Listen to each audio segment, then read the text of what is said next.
we have another special message.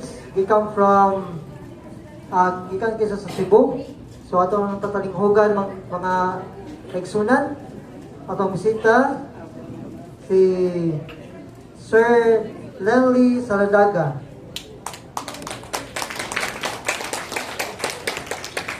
Okay, good morning. Ako si Lenly Saladaga. So nagtudlo ko sa Cebu Technological University sa main campus dito sa MG Cuenco o Palma. Then, among gidawat nga mga persons with disabilities kay mga deaf. So nagtudlo ko dito 2020 na katuig. So, ikan sila high school, college, 2 years ra ang course. Then, ang course nila, computer o food technology. So, anay information sa online, kada katurang nakagraduate sa K-12 or katong before nga wala pa K-12 mudawat ra niya na. Kaya government raman ni.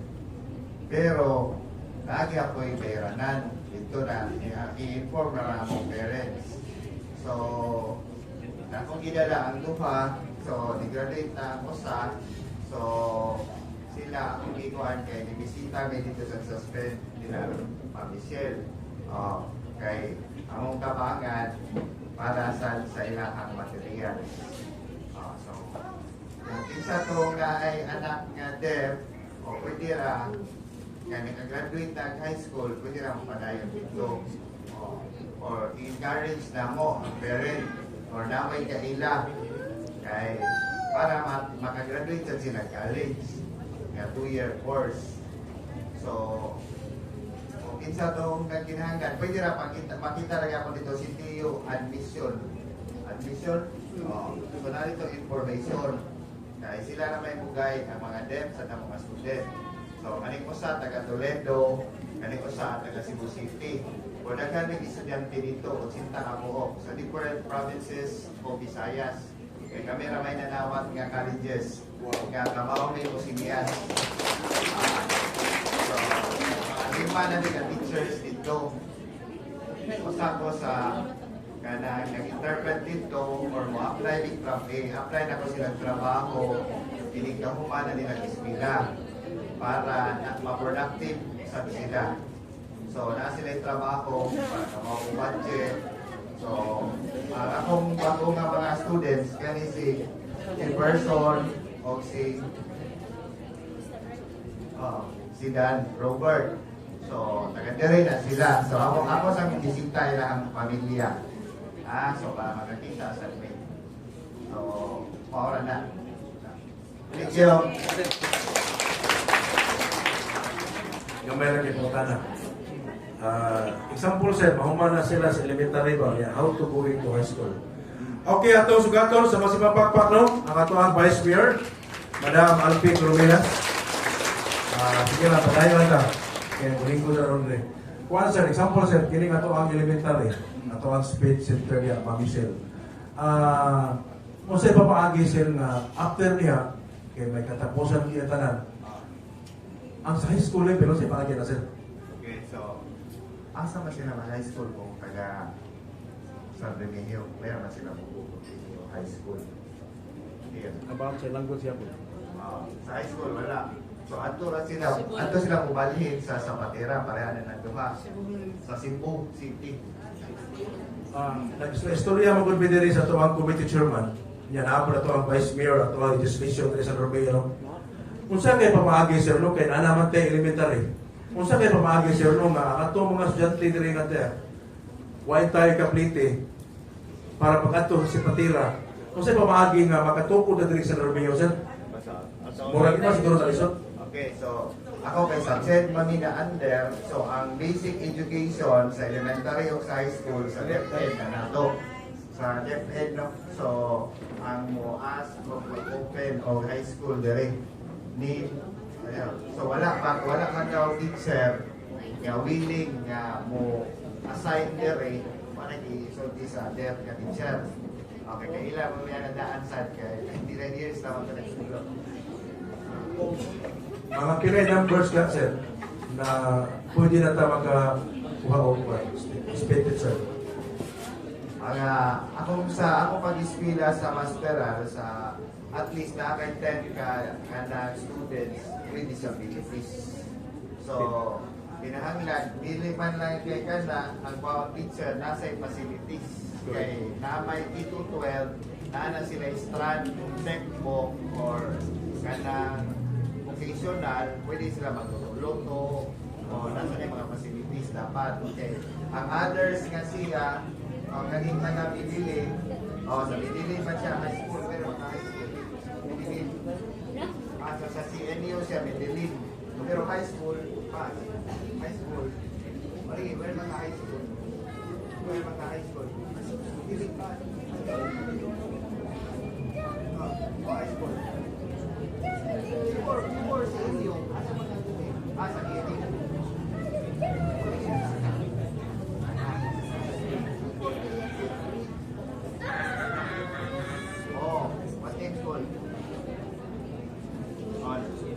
Taga-Midilin, forget lang siya high school, pero mostly ako ba, naghihimo sa Papag, sa Lapu-Lapu, ang mga high school ron, sa Lipata, sa Zapatera, o sa first high school for the heritage impaired, wala sa dito na Vitarele, nagyan, sa kanang mo continue. Ako man nga gihimo sa kuman nga schools, iipon sila sa mga hearing, pero kinahanglan sa silang support sa LGU man siguro, kabahin sa interpreter, kay para din sila ma-outcast. Kaya isun man ma-depta niya, itakadungog sa going on o sa gihimo sa maestra. So, wala dapat sa ilaha. Kung di makaya sa LGU, siguro, makita tag non-government organization, nga motabang sama sa Rotary Club, sa Lions Club, sa mga companies like Communities Power Foundation, na naman, kanang corporate social responsibility nga mohatag sa instructional material o musuporta sa education sa mga Pilipinos na naman ang business na groups. O na ang mo sa dito sa syudad. Wow. Ato papakan. No? Isip ka sa paglaga kay ato ang kabalaka o problema. Dili man pwede magsigilan ta diha ka Michelle, no? Nakaroon medyo na kaya ka gamay. Nga natay bisita. Sir, salamat kay sir. Unya, kurma na ko imong tayo mo niya, sir. Gusto niya ito, sir. Kay bawa ka, sir. Duha ka tuig na mong kumbate ni Myanmar. Last 4 years. Iko, pila ka tuig na. Primero, sir, scoreboard ni. Ano yun pa yun? LGU. LGU, yan sweldo. Hanto na scoreboard. Hanto, kadawa na mo ato ang DepEd. Si Michelle, nahimo na yung spectate sir dali sa elementary school San Romeo. So, karon ang ato na sa problema, high school. Karon natagaan na kahaya gamay. Jadi aman tay gwapo diri nga amigo at bisita, no? So, unya, di ba pud lisod pud? Ano man? Bright kaya kay nga to ang mga gitawag og mga municipal officials headed by atong batan-on nga Vice Mayor Alpe Coromenas Gonzales. Ato papakan, makigsunan. Unya, iba mo sa alay istorya kay ngano kini siya by profession. Usapod nga natukod ang ato ang PWD Rehabilitation Center tungod kay ang iyang kuan, ang iyang gitawag ko kanang iyang dugan o sikasig mga stoa, yung tabang budas to ang Rehab Center sa Romeo. Sa kompletong detalye, MC. MC na to. Ako na lang yung kuan. Sa imong sunod, no? Sige. Atong sugaton, sumasimang pakpak, alang sa pagpahibaw kung sa ibako ng mga incoming balita para sa ang sinto sa PWD. Atong sugaton sa masimang pakpak, atong patanon, nga nag-inusalang gwapo. Gwapa ni ako na gwapo. Ang nag-inusalang gwapa sa probinsya sa Subo. Ikapahambong na to, bigano. Nahambong ilang nga yung Vice Mayor na gwapa, kanina naman. Atong papakan, Madam Alpe Coromenas Gonzales. May kang karga, Storya Master. Tinoon. Bitaw, una sa tanan, akong dakong pagtahod o pagyukbo no, sa ato ang MSWDO na abadiri si Ma'am Claire F. Daiton. Atong hatagan sa masipang pakpak. Ingon man sa atong SB Chair Committee on PWD, si Honorable Jessa Faith Olivar. Ang ato ang PWD head si Master Jericho Orsaiz. Ang ato ang PWD focal kuyo gininamo no nag-distribute of wheelchair si Ma'am Juliet Tubigon. Ang ato ang PWD Federation President si Ma'am Bibi Komitama. Tagagaway-gaway. Ang ato ang CTU Main SPED Projects Abroad Lindley Zaladaga. Sir? O kanatong tanan mga kaigsuunan nato no sa persons with disabilities nga sektor maayong buntag. Una sa tanan no, daghan kaayong salamat sa paghinumdum usab sa pag-imbitar sa akuan ni ining inyong maong pundo alang sa kasaulugan sa inyong 48th National Disability Rights Week. Ubos sa tema nga Rights First, Legislation Forward, Strategic Action for Equal Participation and Inclusive Development. Una sa tanan no, ang kaning amo ang trabaho no ni Cons Jessa mahitungod man ni sa local legislation, usa ra gyud amo ang pwede makontribute namo sa inyo nga mga PWD. Nasayod no na bisan pa man tuod na aduna tay physical nga kapansanan, pero dili gyud kani babag para atong makabot ug atong mapatuman ug unsa may atoang mga katungod isip usa ka PWD dinhi sa atoang sosyedad. Ug ingon man nasayod no na natay PWD code. Usa siguro na sa ato ang pahingusgan diri sa ato ang sangguniang bayan. Vice, unsa man yung PWD code? Ara naglangkob no inyo nga mga katungod isip PWD sa business sector. Dapat no tanang establishmento diri sa ato ang lungsod ni follow na usab sila sa accessibility code. Susama na ang banyo dapat lapad, dapat ang banyo na ay kuptanan kay panay kaso na tekigsuna na PWD sayo na lang pud usab nila na mogamit usab sa ato ang mga CR. Ikaduha ni ana no na pwede pud manghatag ta og incentives sa mga establishmento na mo-hire og PWD. Ngano man nasayod ta no na usahay dili alalim ng PWD ta kay usahay mga ingon ta way mo dawat nato. Pero gato ang taganog incentives sa ato ang business establishment na mo-hire og PWD na of course qualified and fit to work pud ka, why not? Ug ingon man atong hatagan pud usab og incentives. Kay di man pasabot PWD ta di na gyud ta pwede mo trabaho. Usa na sa atong isud sa ato ang PWD code. Murag dako gyud kag assignment codes. Og ingon man pipila ni ana no kanang paghatag og scholarship, paghatag og panghinabuhian, employment or livelihood skills in partnership with the TESDA or the nagkalain-laing non-government organization sa ato ang lungsod para pud usab ma-hire ato ang mga PWD or matudluan pud usab og mga livelihood skills. Again dili gyud pasabot na if PWD ta di na lang gyud ta pwede makilahok sa ato ang katilingban, mo trabaho o makaton og mga bag-ong butang. Under sa ato ang balao diri sa ato ang Republika sa Pilipinas na agitay mga katungod na angay usab nato e-exercise. Galing lang pipila ka nato or bisan kami mismo moangkon gyud mi na dili gyud mi haniti sa tanan right sa PWD. Unsaon tani pagpasyente moahimo ta og PWD code nato. Dito naglangkob gikan sa livelihood, scholarship, employment, accessibility law ug uban pa sa business sector tanan. Og ingon man kana kailangan guro na siya ato ang lingkuran kauban sa ato ang PWD focal o sa ato ang PWD nga officers. Usap manggod ni siya nga pamaagi para kitang mga PWD ato ang ma-empower atong isig ka PWD. Kay naamatay katungod nga nung dili man kana i-exercise. O ako nasayod no na kani ato ang mga PWD usab yun ni usab sila sa pinakataas o patience sa ato ang katilingban. O ako na lang no manghinaot na kamo magpadayon kamo sa inyong maayong gipang buhat o ingon man rest assured na ang lokal nga kagamhanan sa lungsod sa San Remigio magpaluyo usab ninyo og anda maminaw o mutabang og sa inyong kinahanglan. Gali sa opisina sa ato ang Vice Mayor nang hatag ta og libre nga wheelchair sa mga nagkinahanglan. Last year, bago lang minahuman, tanang barangay nahatagan yun. Naiuban na mobaliban ang yung adtoon kay mo ingon gyud mi na kailangan mangita gyud ta o beneficiary. O ingon man karon nagpadayon gihapon ta pagpanghatag og libre nga wheelchair duula lang usab ang tunghaan sa opisina sa Vice Mayor kay naatay mga requirements nga kailangan usab isumite o i-comply para makadawat ta sa wheelchair. Ang kani atong wheelchair, this is in partnership of the Office of the Vice President.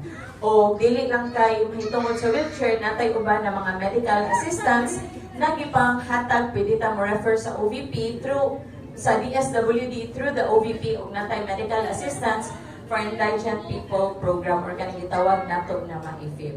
So kana lang siguro siya no on the municipal level atong palikunon ang ato ang katungod isip PWD sa ato ang katilingban through the PWD code. Daghang salamat o maayong buntag pag-usab.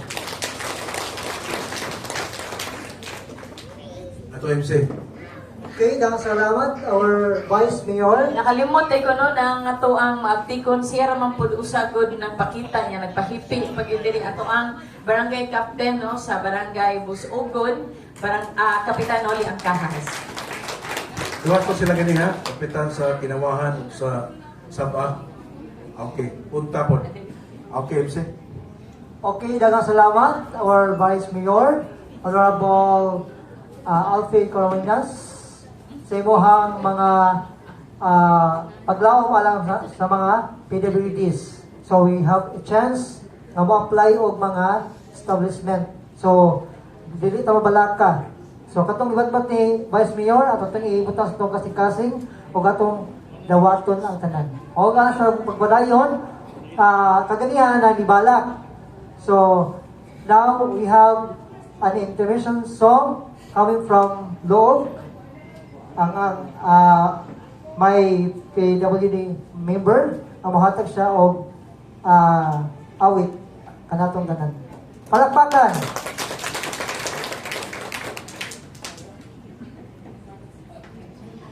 Ang ipangalan kasi Marisa Arnado coming from Barangay Loob.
Let's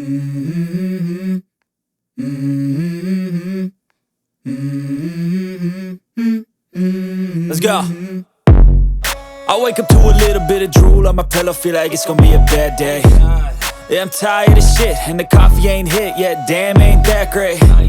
I don't wanna go to work, cause my boss is a jerk, and I'm not even that paid. I need a change in my life, cause I don't feel alive, and there's nothing that makes me happy. Hold my beer for a minute, I'm about to quit my job, cash in for a ticket. I'm going on a trip, and I don't plan to visit.